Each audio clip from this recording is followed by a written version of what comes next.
Hi, this is Maggie from Crafts the Charm. Welcome to a 2-minute technique. Today's technique is the knit stitch.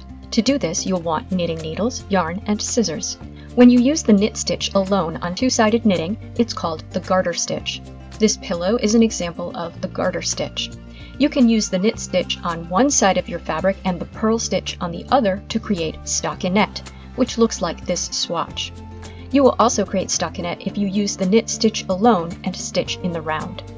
To begin, cast on the number of desired stitches. There are 3 2-minute technique videos that show different casting on techniques on this channel. This first demonstration is the English method. Hold the needle with the cast on stitches in your left hand and hold the other needle in your right hand. Hold the yarn in your right hand as well. Slide the right needle through the top loop on the left needle from the bottom, making an X with the right needle in the back. Now loop your yarn over the right needle from behind. Point the tip of the right needle down and put it back through the loop on the left needle, back the way it came, but now it has the new loop of yarn on it. That's your stitch. Now slide that off of the left needle. The stitch is now transferred to the right needle.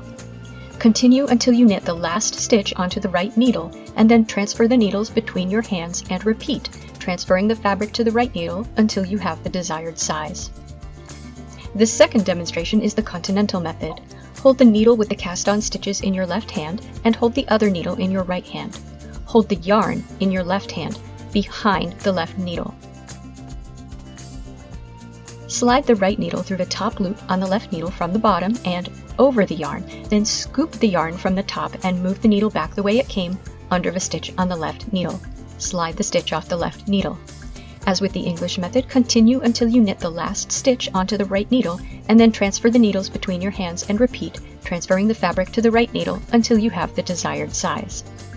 Knitting is such a wonderful skill to have because you can make your own fabric, clothes, and household items however you want. There are many projects you can make with the knit stitch alone, such as scarves and pillow covers. Happy crafting!